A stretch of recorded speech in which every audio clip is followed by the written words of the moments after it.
पोशाक के लिए कपड़े का अनुमान लगाना। एक परिचय। कपड़े का अनुमान लगाने का अर्थ है पोशाक सिलने के लिए ज़्यादा से ज़्यादा कितना कपड़ा लगभग लग सकता है।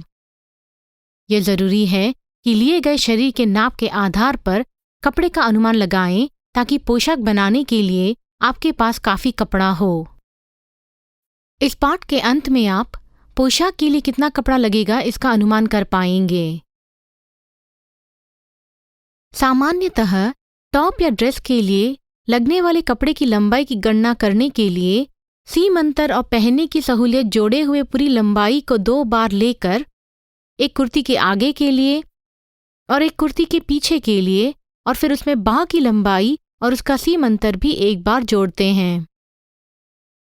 फिर संख्या को गोल करके अगले पूर्ण संख्या तक लाने के लिए 2 या 4 इंच जोड़ें। इससे कितना कपड़ा लगेगा इसका पता चलेगा। पैंट या स्कर्ट के लिए हम सीम अंतर और पहनने की सहूलियत जोड़े हुए पूरी लंबाई को 2 बार लेंगे। अब आइए उदाहरण के साथ देखें कि कपड़े का अनुमान कैसे लगाते हैं। पहले हम कुछ नाप लेंगे और फिर कपड़े का अनुमान लगाएंगे। यहाँ 40 इंच की पूरी लंबाई जरूरी है। हम बाह की लंबाई 15 इंच लेंगे।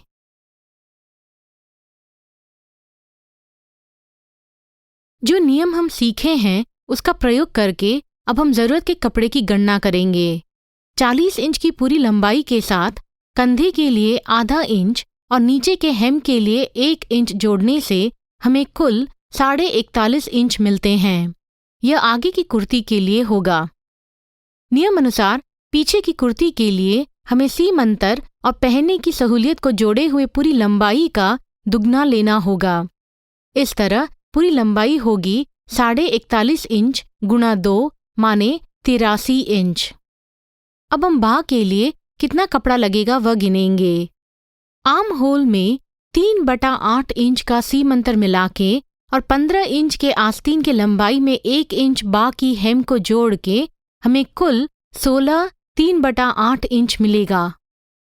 2 गुणा लंबाई में बाह की लंबाई को जोड़ते हुए हम पूरा कपड़ा कितना लगेगा निकाल पाएंगे।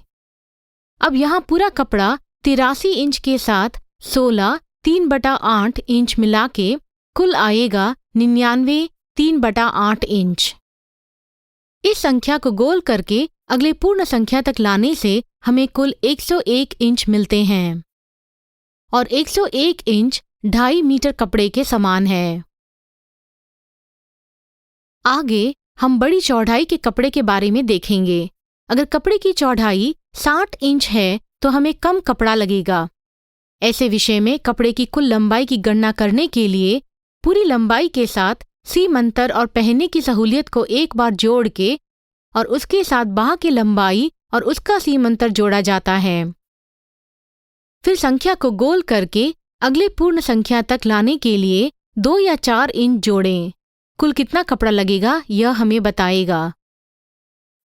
ऐसे विषय में दूसरा विकल्प यह है कि सीम अंतर और पहनने की सहूलियत जोड़े हुए पूरी लंबाई को 2 बार लें। यहाँ पर बाहें बचे हुए टुकड़ों से काट सकते हैं। यह टॉप या ड्रेस के लिए है। हालांकि पैंट और स्कर्ट के लिए हम सीम अंतर और पहनने की सहूलियत जोड़े हुए पूरी लंबाई को सिर्फ एक दफा ही लेंगे।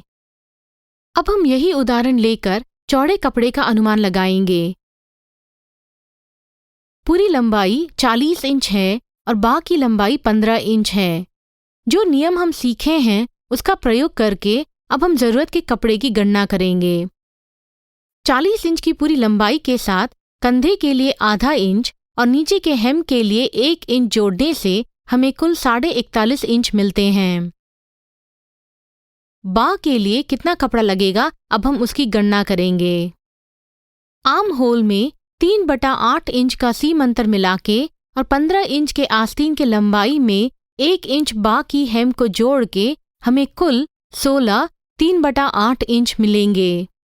अब हम पूरी लंबाई में बाह की लंबाई एक बार जोड़कर कुल कितना कपड़ा लगेगा इसकी गणना करते हैं। इस प्रकार इस विषय में कुल कपड़ा 41.5 इंच और 16 3/8 इंच जोड़ते हुए आएगा लगभग 59 इंच। 59 इंच 1.5 मीटर के बराबर है। अगर हम पूरी लंबाई में सीम अंतर और पहनने की सहूलियत को बिना बाह की लंबाई के साथ 2 बार लेते हैं तो फिर आपको 41.5 इंच गुणा 2 यानी 83 इंच का कुल कपड़ा लेना होगा। 83 इंच को अगले पूर्ण संख्या में परिवर्तित करके 87 इंच प्राप्त होता है। 87 इंच लगभग 2.25 मीटर होता है। अगर पोशाक में पॉकेट, कॉलर और अन्य डिजाइन विवरण है या तो आप उस तरह के कपड़े का इस्तेमाल करना चाहते हैं जिसमें डिजाइन की कोई दिशा है या चेक्स या फिर स्ट्राइप्स है तो कुल लंबाई में 30 से 40 सेंटीमीटर जोड़ें। इस पाठ में हमने पोशाक के लिए कपड़े का अनुमान लगाना सीखा। जाने से पहले हम कुछ महत्वपूर्ण मुद्दों को एक और बार दोहराते हैं। सामान्यतः टॉप या ड्रेस के लिए लगने वाले कपड़े की लंबाई की गणना करने के लिए सीम अंतर और पहनने की सहूलियत जोड़े हुए पूरी लंबाई को 2 बार लेकर एक कुर्ती के आगे के लिए और एक कुर्ती के पीछे के लिए और फिर उसमें बाह की लंबाई और उसका सीम अंतर भी एक बार जोड़ते हैं। अगर कपड़े की चौड़ाई 60 इंच है तो कपड़े की कुल लंबाई की गणना करने के लिए पूरी लंबाई के साथ सीम अंतर और पहनने की सहूलियत को एक बार जोड़ के और उसके साथ बाह की लंबाई और उसका सीम अंतर जोड़ा जाता है। इसके साथ हम इस पाठ के अंत में आ चुके हैं।